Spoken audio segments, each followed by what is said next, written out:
नमस्कार दोस्तों, UP PCS prelims crash course में मैं प्रशांत आप सबका स्वागत करता हूं। इस क्रैश कोर्स का ये 107वां और मॉडर्न हिस्ट्री का ये मेरा 13वां लेक्चर है, जिसमें मैं आपसे डिस्कस करूंगा रॉलेट एक्ट और जलियांवाला बाग हत्याकांड के बारे में। तो यूपी पीसीएस प्रीलिम्स के लिए जो हम क्रैश कोर्स चला रहे हैं, इस क्रैश कोर्स में कुल 151 लेक्चर हैं और इन 151 लेक्चर्स के माध्यम से हम यूपी पीसीएस प्रीलिम्स के संपूर्ण सिलेबस को कवर कर रहे हैं। तो उसी सीरीज में ये 107वां लेक्चर है इस क्रैश कोर्स का, जो कि मॉडर्न हिस्ट्री का है ये लेक्चर, और मॉडर्न हिस्ट्री का ये 13वां लेक्चर है, जिसमें हम डिस्कस करेंगे रॉलेट एक्ट और जलियांवाला बाग हत्याकांड के बारे में।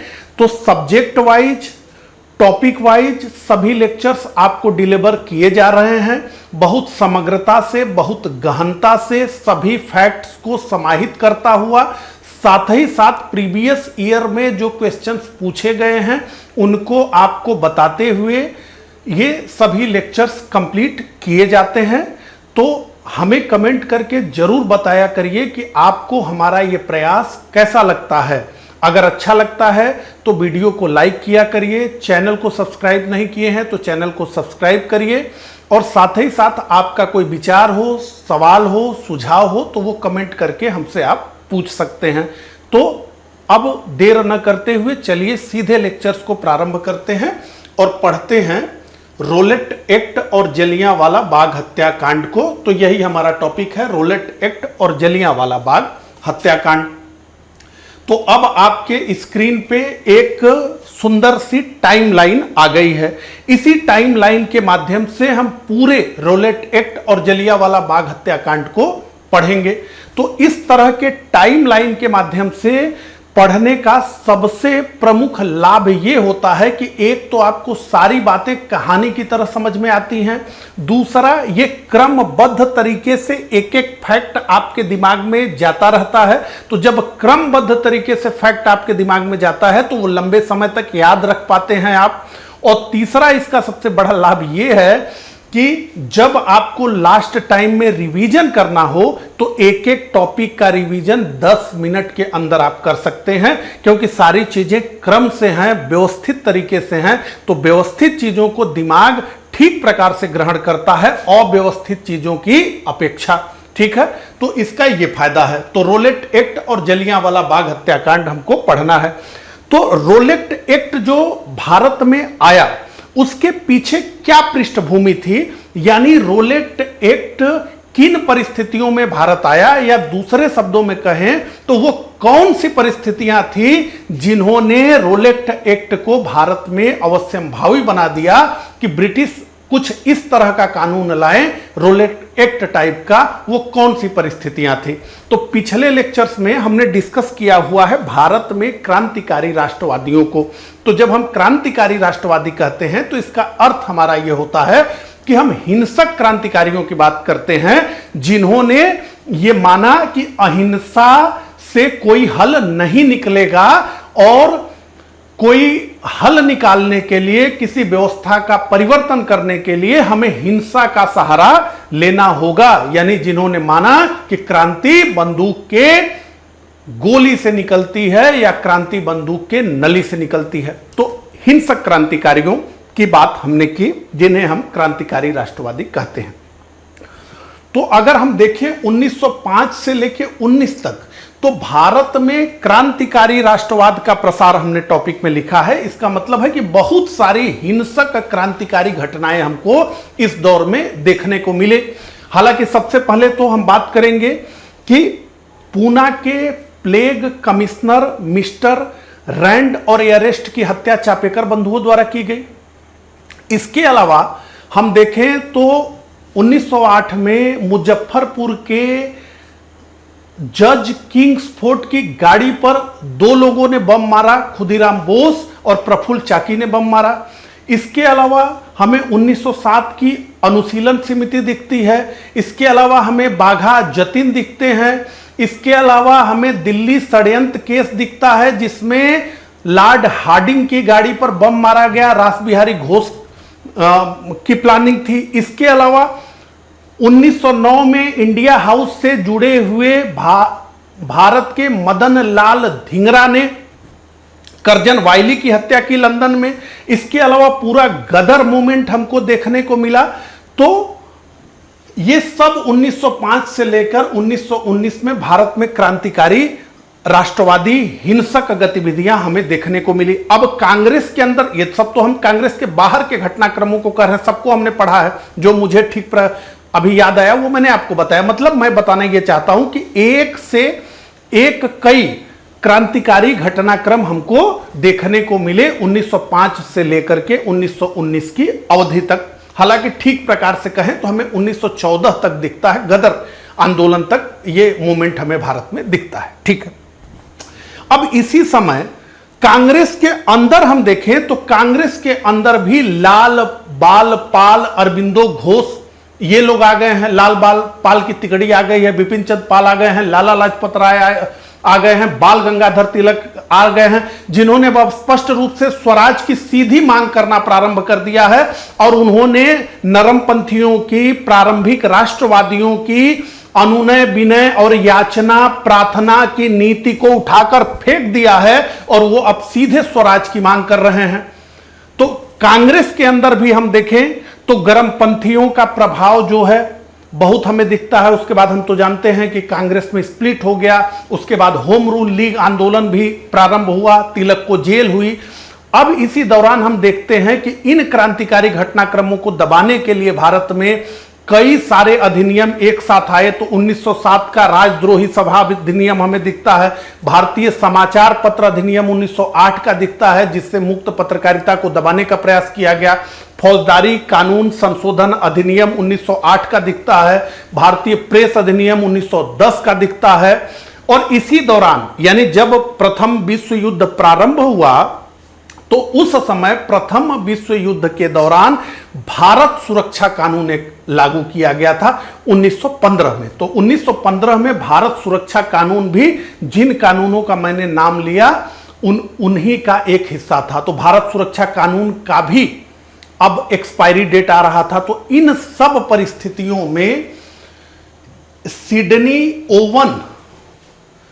सिडनी रोलेट के नेतृत्व में एक कमेटी गठित की गई 1917 में। और इस कमेटी को यह जिम्मेदारी दी गई कि आप पता करिए कि भारत में क्रांतिकारी राष्ट्रवादियों की जड़ें कितनी गहरी हैं, और जब ये पता कर लीजिए तो ये बताइए कि इन जड़ों को कैसे उखाड़कर फेंकना है, यानी इन क्रांतिकारी राष्ट्रवादियों को किस प्रकार से कुचलना है, किस प्रकार से इनको दबाना है। यह जिम्मेदारी किसको दी गई?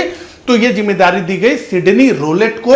और कब दी गई? 1917 में। तो क्रांतिकारियों को कुचलने के लिए सिडनी रोलेट के नेतृत्व में एक कमेटी गठित हुई और 18 मार्च 1919 को इस कमेटी के सुझाव के आधार पर केंद्रीय विधान परिषद से क्रांतिकारी एवं अराजकतावादी अधिनियम, जिसे हम कहते हैं the anarchical and revolutionary crime act, पारित हुआ। तो आपसे पूछा जाएगा कि रोलेट एक्ट का क्या नाम था, तो आप कहेंगे क्रांतिकारी एवं अराजकतावादी अधिनियम। इसका नाम था the anarchical and revolutionary crime act, इसका नाम था। लेकिन चूंकि इसको प्रस्तावित किया था उस कमेटी ने जिसके नेतृत्व सिडनी रोलेट कर रहा था, इसलिए लोगों ने इतने लंबे चौड़े नाम को याद रखने की बजाय इसको सीधे रोलेट एक्ट कहा। तो रोलेट एक्ट इसका नाम केवल इसलिए पड़ा कि जिस कमेटी ने इसको प्रस्तावित किया था उसकी अध्यक्षता सिडनी रोलेट कर रहा था, तो इसे रोलेट एक्ट कहा गया। रोलेट एक्ट इसका नाम नहीं था, इसका नाम था the anarchical and revolutionary crime act. बोलचाल में इसका नाम पड़ा रोलेट एक्ट। अब रोलेट एक्ट का प्रावधान क्या था? अब आप समझिए रोलेट एक्ट का क्या प्रावधान था।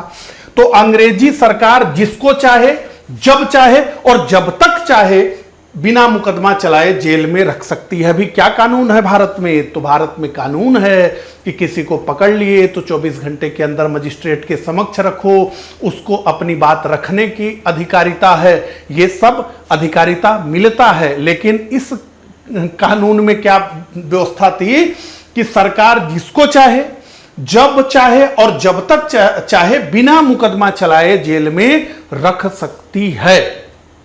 अब अपने को बहुत न्यायप्रिय बताने वाली ब्रिटिश सरकार ने इस तरह का कानून लेकर के भारत में आई थी। निश्चित रूप से आप जान लीजिए कि मौलिक अधिकारों का जब हम प्रभाव पढ़ते हैं कि मौलिक अधिकारों पर किन किन चीजों का प्रभाव पड़ा, तो राष्ट्रीय आंदोलन में जो ये रोलेट एक्ट जैसा कानून आया था, इसको सभी जो संविधान निर्माता थे उसमें से अधिकतर लोग जो है इस रोलेट एक्ट को उनके समय में ये आया था, तो उन्होंने समझा था ये कि सरकार अगर बहुत मजबूत हो जाएगी और नागरिकों के अधिकार को सुनिश्चित नहीं किया जाएगा तो सरकार नागरिकों के साथ, स्टेट राज्य नागरिकों के साथ अन्याय करने लगेगा, क्योंकि स्टेट की मशीनरी क्या है, बहुत मजबूत है। अब मैं जब स्टेट कहता हूं तो इसका मतलब यह नहीं है कि मुख्यमंत्री करने लगेंगे। स्टेट तो दरोगा भी है ना, स्टेट तो एक इंस्पेक्टर भी है, एक सिपाही भी स्टेट ही है ना। तो ये बात ठीक है। तो प्रावधान ये था कि अंग्रेजी सरकार जिसको चाहे, जब चाहे और जब तक चाहे बिना मुकदमा चलाए जेल में रख सकती है। तो इसको क्या कहा गया, इसने क्या किया, तो इसने व्यक्तिक स्वतंत्रता का अपहरण कर लिया। व्यक्ति की स्वतंत्रता का ये अपहरण ही तो था, और इसको लेकर भारतीयों में भीषण आक्रोश था। और भारतीयों ने इसको क्या नाम दिया, इस कानून को सुनिए, इसे कहा बिना वकील, बिना अपील और बिना दलील वाला काला कानून। तो क्या कहा, बिना वकील, तो रोलेट एक्ट को क्या कहा गया, आपसे पूछा जाएगा, तो बिना वकील, बिना अपील और बिना दलील वाला काला कानून, इसे कहा गया। ठीक है, रोलेट एक्ट को। अब आइए, अब देखिए, अब तक महात्मा गांधी भारत आ गए हैं। 1917 में चंपारण, खेड़ा सत्याग्रह, अहमदाबाद मील जैसे छोटे छोटे लेकिन सफल आंदोलन महात्मा गांधी के नेतृत्व में हो चुका है। अब महात्मा गांधी का अखिल भारतीय राजनीति में यह पहला साहसिक कदम माना जाता है। तो आपसे पूछा जाएगा कि अखिल भारतीय राजनीति में महात्मा गांधी का पहला साहसिक कदम क्या था, तो रोलेट एक्ट को लीड करने का जो काम महात्मा गांधी ने किया वो अखिल भारतीय स्तर पर गांधी जी का पहला साहसिक कदम था। तो गांधी जी ने सत्याग्रह सभा का निर्माण किया, और जो होम रूल लीग के कार्यकर्ता थे, जो बाल गंगाधर तिलक के नेतृत्व में तैयार हुए थे, उनकी मदद लेकर के ये फाइनली तय किया गया कि 6 अप्रैल 1919 को विरोध स्वरूप गांधी जी द्वारा राष्ट्रव्यापी हड़ताल का आह्वान किया गया इस रोलेट एक्ट कानून के विरोध में। लेकिन कहते हैं कि दिल्ली में ये 30 मार्च को ही स्वामी श्रद्धानंद के नेतृत्व में प्रारंभ हो गया, और बदले में पुलिस ने गोली चलाई तो 2 या 5 लोगों की मृत्यु हो गई। उसके बाद जो है ये आंदोलन प्रारंभ में ही हिंसक हो गया, प्रारंभ में ही आंदोलन हिंसक हो गया। तो पूरे देश में हड़ताल हुई, काम रोको अभियान किया गया इस कानून के लिए, विरोध में जुलूस और प्रदर्शन प्रारंभ हुआ। ठीक है, तो दिल्ली में, बंबई में हो गया, तो पूरे देश में हड़ताल हुआ, काम रोको अभियान हुआ, जुलूस हुआ, प्रदर्शन प्रारंभ हुआ। अब इसमें आपसे पूछा जाएगा कि किस नेता ने रोलेट एक्ट के विरुद्ध हुए आंदोलन में लगान न देने का आंदोलन चलाने के लिए कहा, तो वो स्वामी श्रद्धानंद ही थे। तो स्वामी श्रद्धानंद ने यह सुझाव दिया कि रोलेट एक्ट के विरुद्ध हम लगान न देने का आंदोलन चलाएं, ये उन्होंने सुझाव दिया था। ठीक है, स्पष्ट हो गया। अब देखिए, अब सार्वजनिक विरोध तथा हिंसा प्रारंभ हो गई। जैसा मैंने आपको कहा, अमृतसर एवं लाहौर में स्थिति नियंत्रण से बाहर हुई, और इसी समय कहते हैं कि पंजाब के 2 नेताओं ने, डॉक्टर सत्यपाल और डॉक्टर सैफुद्दीन किचलू ने महात्मा गांधी को पंजाब में बुलाया। अब महात्मा गांधी को इन्होंने पंजाब में बुलाया, लेकिन महात्मा गांधी को रास्ते में ही यानी 8 अप्रैल को ही गिरफ्तार करके बंबई भेज दिया गया। महात्मा गांधी को पंजाब नहीं पहुंचने दिया गया, और 9 अप्रैल 1919 को पंजाब में डॉक्टर सत्यपाल एवं डॉक्टर सैफुद्दीन किचलू को बिना कारण बताए गिरफ्तार कर लिया गया। ये पंजाब के दोनों लोग टॉप के लीडर थे, यानी कहें सबसे टॉप के लीडर। तो पंजाब में डॉक्टर सत्यपाल एवं डॉक्टर सैफुद्दीन किचलू को बिना कारण गिरफ्तार कर लिया गया, और जब इनको गिरफ्तार किया गया 9 अप्रैल को, तो 10 अप्रैल को अमृतसर शहर में एक शांति मार्च निकाला गया, और इस शांति मार्च में भीड़ उग्र हो गई। भीड़ ने railway station, town hall, bank, सरकारी इमारतों पर जो है हमला बोलना प्रारंभ कर दिया। अब अराजकता की स्थिति अमृतसर में फैल गई। तो जब अमृतसर में अराजकता की स्थिति फैल गई तो अमृतसर में मार्शल लॉ लागू कर दिया गया, यानी अमृतसर में सैन्य कानून लागू कर दिया गया और शहर के नागरिक प्रशासन को एक ब्रिटिश सैन्य अधिकारी ब्रिगेडियर जनरल आर डायर के हाथों में सौंप दिया गया। तो अब अमृतसर में मार्शल लॉ लग गया, यानी सैन्य कानून लग गया और शहर का प्रशासन एक सैन्य अधिकारी के हाथ में आ गया जिसका नाम था ब्रिगेडियर जनरल आर डायर। अब ये ध्यान दीजिए कि जिस समय, अब आगे जलियांवाला बाग की हत्याकांड की बात करेंगे, तो इस समय एक व्यक्ति है माइकल ओ डायर और एक व्यक्ति है जनरल डायर। तो जनरल डायर वो है जो जलियांवाला बाग हत्याकांड में गोली चलाने का आदेश देगा और जिसके पास अमृतसर का प्रशासन है शहर का। और माइकल ओ डायर कौन है? तो माइकल ओ डायर वो व्यक्ति है जो उस समय पंजाब का लेफ्टिनेंट गवर्नर था। और आपसे यह भी पूछा जाएगा कि जब जलियांवाला बाग हत्याकांड हुआ तो उस समय भारत का वायसराय या गवर्नर जनरल कौन था? तो आप कहेंगे लॉर्ड चेम्सफोर्ड था, जो कि 1916 से लेकर 1921 तक भारत में गवर्नर जनरल और वायसराय था। तो जनरल डायर कौन है? जिसने जलियांवाला बाग हत्याकांड में गोली चलाने का आदेश दिया। और माइकल ओ डायर कौन है? तो माइकल ओ डायर पंजाब का उस समय का लेफ्टिनेंट गवर्नर है माइकल ओ डायर। और इसी माइकल ओ डायर को उधम सिंह ने लंदन में जाकर के 1940 में गोली मारी, क्योंकि उधम सिंह ने यह माना कि जनरल डायर तो एक सैन्य अधिकारी था, अंततः फाइनल जो आदेश था वो तो लेफ्टिनेंट गवर्नर का ही था ना, सीधे दोषी तो वही था। ठीक है, चलिए। तो हमने बताया कि शहर में अब मार्शल लॉ लग गया, सैन्य कानून लग गया। तो 13 अप्रैल 1919 को विरोध स्वरूप अमृतसर के जलियांवाला बाग में हजारों लोग सभा हेतु एकत्रित हुए। अब बताया जाता है 10,000 लोग, 15,000 लोग, 20,000 लोग, इस तरह से 20,000 लोग इस सभा के लिए उपस्थित हुए। किस दिन? तो 13 अप्रैल 1919 के दिन जलियांवाला बाग में हजारों लोग एकत्र हुए। अब शहर में ध्यान दीजिएगा कि मार्शल लॉ लगा हुआ है। अब बहसी जनरल डायर ने, अब यहां पर जनरल डायर पहुंच गया 50 भारतीय और 200 भारतीय और 50 यूरोपीय सैनिकों को लेकर के जनरल डायर पहुंच गया सभा स्थल पर। और इसने 3 मिनट का समय दिया कि 3 मिनट का समय तुम्हारे पास है, शहर में मार्शल लॉ लगा हुआ है। जैसे अभी धारा 144 लागू होते हैं ना कि भाई 4 लोग इकट्ठे नहीं हो सकते, तो वही बात कि शहर में मार्शल लॉ लगा हुआ है, तो यहां इतने लोग तुम लोग क्यों जुट गए हो? 3 मिनट में बाग को खाली करो, नहीं तो हम गोली चला देंगे, ये जनरल डायर ने कहा। ठीक है, मैंने लिखा है बहसी जनरल डायर। अब आज आइए थोड़ा देख लिया जाए जलियांवाला बाग को। ठीक है, तो पहले तो ये जान लीजिए कि ये जो मैप आप देख रहे हैं, ये मैप का प्रिपरेशन कैसे हुआ, इस मैप का स्रोत क्या है, पहले तो ये जान लीजिए।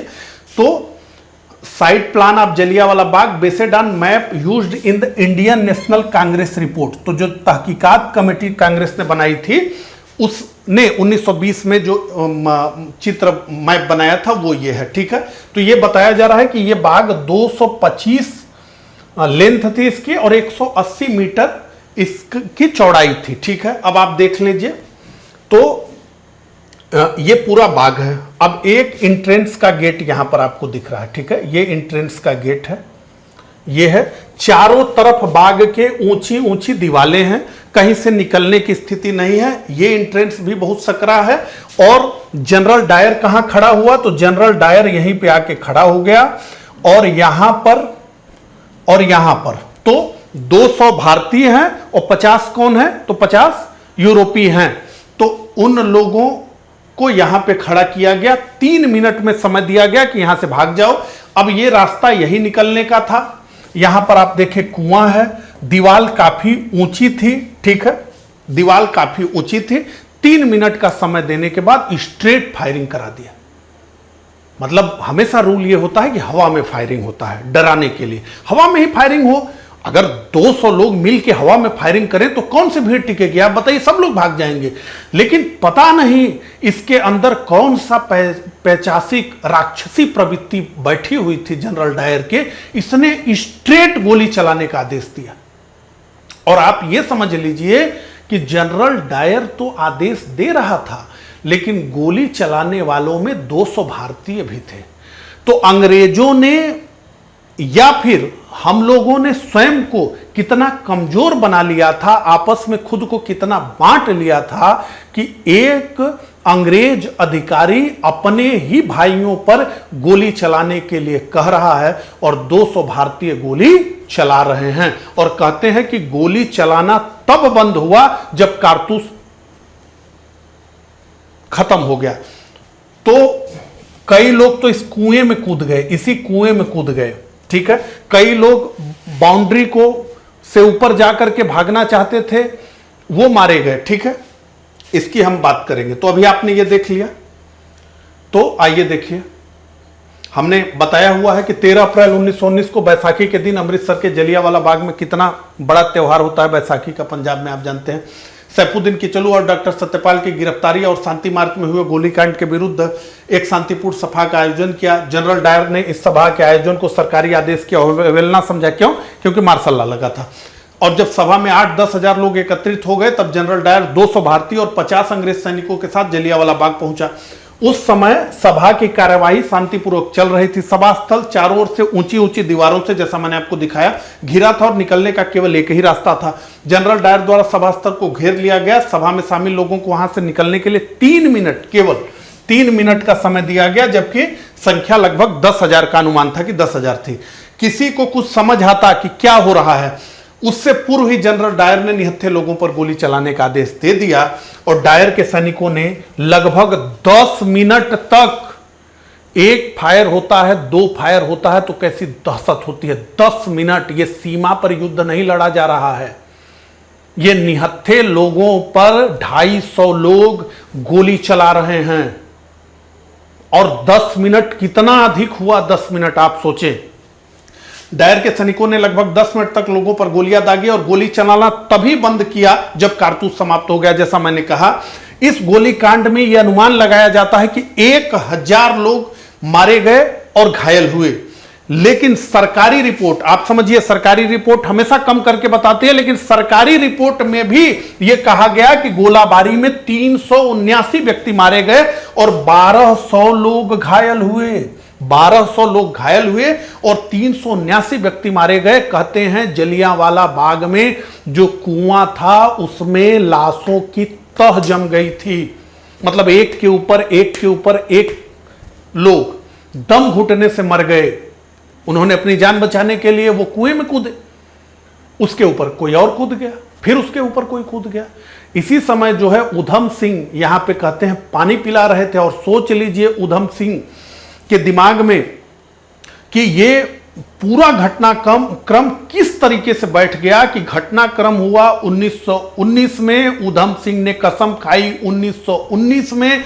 उधम सिंह लंदन गए, वहां काम किया, वहां हथियार का बंदोबस्त किया और माइकल ओ डायर, जो उस समय लेफ्टिनेंट गवर्नर था पंजाब का जब जलियांवाला बाग हत्याकांड हुआ, उसको मार्च 1940 में लंदन में गोली मार दिया।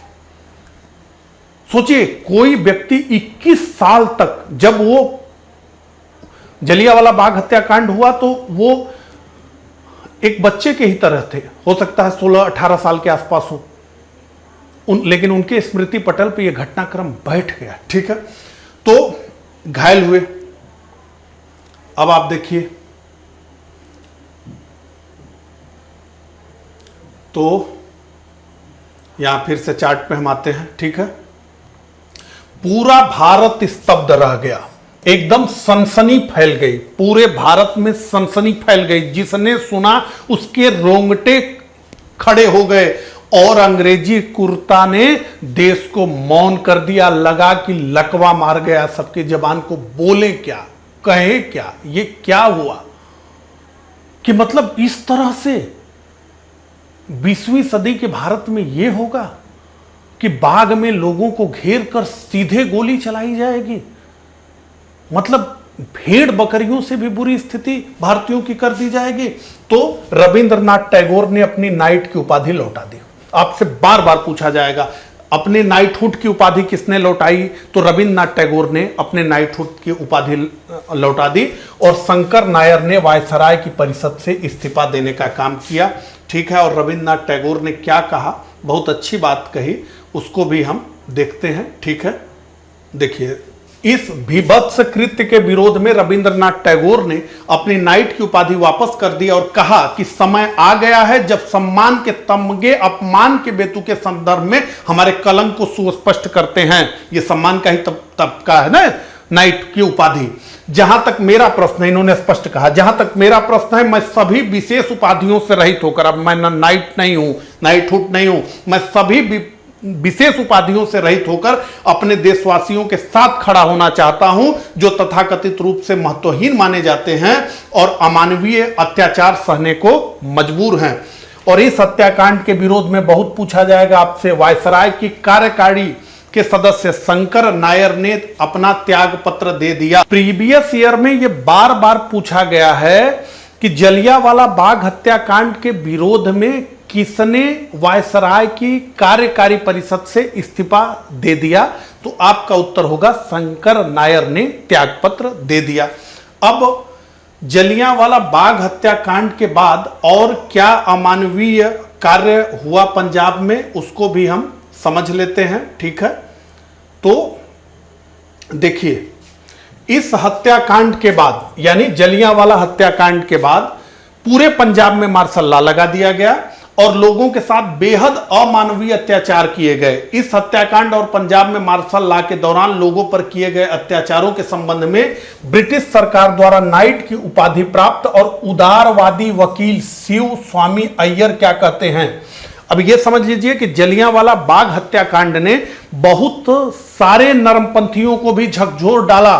तो जिनको ब्रिटिश सरकार से आस्था थी, जिनको ये उम्मीद थी कि अनुनय विनय और प्रार्थना की जो नीति है वही ठीक है, ब्रिटिश सरकार हमारी बातों को सुनेगी, जो लोग ब्रिटिश सरकार के पक्ष में थे, जो ब्रिटिश शासन के पक्ष में थे, हालांकि सुधार चाहते थे, ऐसे लोगों का भी मोह भंग हो गया ब्रिटिश सरकार से कि अरे ये इतनी क्रूर सरकार है।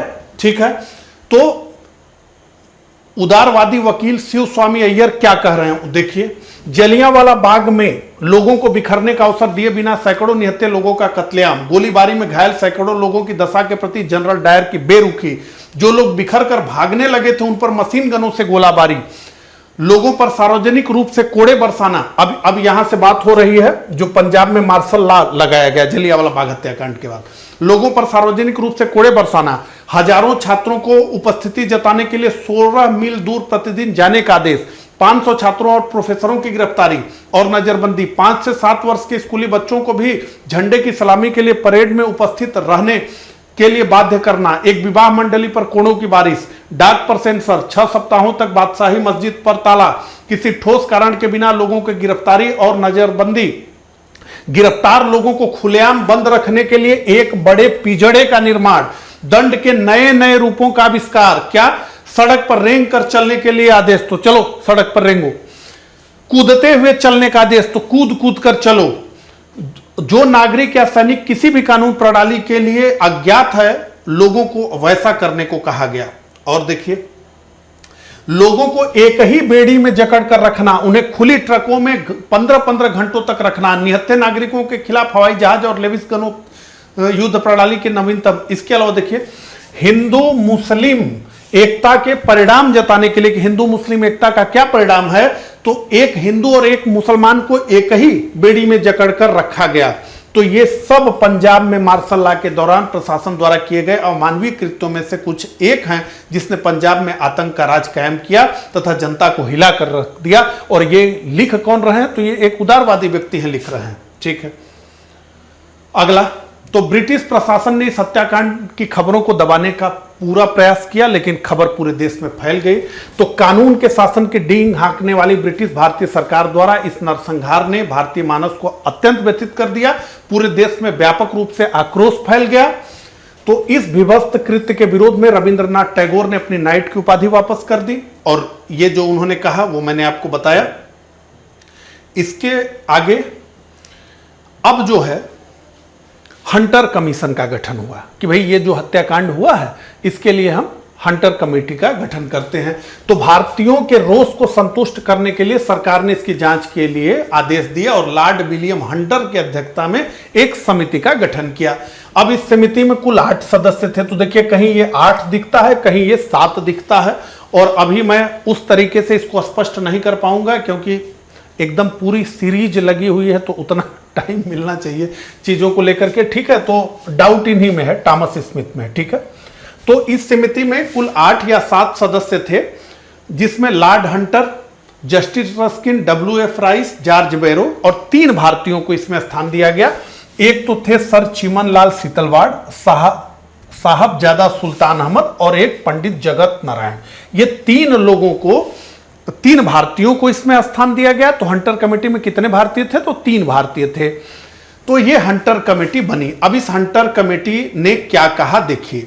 तो जनरल डायर ने हंटर समिति के समक्ष स्वीकार किया कि उसने लोगों को तितर बितर भागने का आदेश देने के 2 या 3 मिनट बाद गोली चलाने का आदेश दिया। तो यह स्पष्ट है कि इतने कम समय में 8 से 10 हजार लोगों की भीड़ भाग नहीं सकती है। तो भले ही अंग्रेज हंटर कमीशन के जरिए इस मामले की उचित जांच का वादा कर रहे थे, लेकिन असल में उसे बचाने की कोशिश की जा रही थी। तो अब क्या किया गया? तो मार्च 1920 में हंटर कमेटी की रिपोर्ट प्रस्तुत हुई। उस रिपोर्ट में क्या कहा गया? अमृतसर की तत्कालीन परिस्थितियों में मार्शल लॉ लगाना और भीड़ को नियंत्रित करने के लिए गोली चलाना आवश्यक था, लेकिन डायर ने कर्तव्य को गलत समझा तथा तर्क संगत आवश्यकता से अधिक बल प्रयोग कर दिया। आप बताइए, स्ट्रेट फायर करवा दिया जनरल डायर ने, गोली हवा में चलती है, ठीक है, लेकिन यहां कहा जा रहा है कि तर्क संगत आवश्यकता से अधिक बल का प्रयोग किया, फिर भी उसने जो उचित समझा वो किया। गांधी जी ने क्या कहा? आपसे पूछा जा सकता है, गांधी जी ने किस रिपोर्ट को कहा कि पन्ने दर पन्ने निर्लज सरकारी लीपापोती है, ठीक है। तो सरकार द्वारा जनरल डायर के कृत्य की निंदा की गई, आलोचना की गई और उसको उसके पद से हटा दिया गया, और इस तरह से अपने कर्तव्यों से सरकार ने तीसरी कर ली कि भैया इसने सही नहीं किया है काम, और दूसरा यह है कि हम इसको बर्खास्त कर रहे हैं, इसको पद से हटा दिए। लेकिन इंग्लैंड में क्या हुआ उसको समझिए। तो इंग्लैंड के समाचार पत्रों ने डायर को ब्रिटिश साम्राज्य का रक्षक घोषित किया। तो ब्रिटिश साम्राज्य के रक्षक उस समय इसी तरह के थे। इंग्लैंड की जनता ने उसके गुजारे के लिए चंदा एकत्रित कर दिया, क्योंकि नौकरी चली गई ना, तो अब खाएगा जिएगा कैसे, तो चंदा एकत्र किया। इंग्लैंड की सरकार ने जनरल डायर को निंदा किया, भारत की सरकार ने, और इंग्लैंड की सरकार ने जनरल डायर को साम्राज्य की सुरक्षा के लिए की गई सेवाओं के लिए सोर्ड ऑफ ऑनर यानी सम्मान की तलवार और 2000 पाउंड भेंट किए। इन कार्रवाइयों ने भारतीयों पर बहुत बुरा प्रभाव डाला। जो लोग अंग्रेजी सरकार के अच्छे शासन की प्रशंसा करते थे, वे भी अब सरकार से घृणा करने लगे। तो अब तो ये हमने देख लिया कि सरकार ने तो हंटर कमीशन बना दिया, और हंटर कमीशन ने पन्ने दर पन्ने लिपापोती कर दी, गांधी जी के शब्दों में निर्लज लिपापोती। तो अब जो है कांग्रेस ने एक अपनी कमेटी बनाने का काम किया, ठीक है। अब कांग्रेस तो गैर सरकारी कमेटी थी, अब इनको करना क्या था, लेकिन इन्होंने एक कमेटी बनाई, ठीक है। तो भारतीय राष्ट्रीय कांग्रेस ने जलियांवाला बाग मामले की जांच के लिए अपनी गैर आधिकारिक तहकीकात, तो पूछा जाएगा कि जलियांवाला बाग हत्याकांड के बाद कांग्रेस ने कौन सी कमेटी बनाई, तो आप कहेंगे तहकीकात कमेटी बनाई। इसमें कौन था? तो मदन मोहन मालवीय इसके अध्यक्ष थे। तो तहकीकात कमेटी के अध्यक्ष कौन थे? तो मदन मोहन मालवीय थे, और अन्य सदस्यों में थे मोतीलाल नेहरू, CR दास, अब्बास तैयब जी, पुपुल जयकर एवं महात्मा गांधी को इसमें शामिल किया गया। और कांग्रेस की जांच समिति के रूप की रिपोर्ट का प्रारूप गांधी जी ने लिखा। तो यह भी पूछा जाएगा कि इस तहकीकात कमेटी की रिपोर्ट का प्रारूप किसने लिखा? तो महात्मा गांधी ने लिखा। तो इस समिति ने जनरल डायर के कृत्यों को अमानवीय कहा, विवेकहीन घोषित किया, और इस गोलीकांड में मारे गए मृतकों के परिवारजनों को आर्थिक सहायता देने की मांग की गई। इस भयंकर और मानवता को दहला देने वाली त्रासदी के बाद, अब ये मैंने लिखा है, इसको आप एप्रिसिएट कर सकते हैं, मैं पढ़ रहा हूं, देखिए। अब इसका हम जो है उपसंहार करने वाले हैं ना इस विषय को। तो देखिए यहां से यहां तक मैं पढ़ता हूं, कैसा लगा कमेंट करके बताइएगा।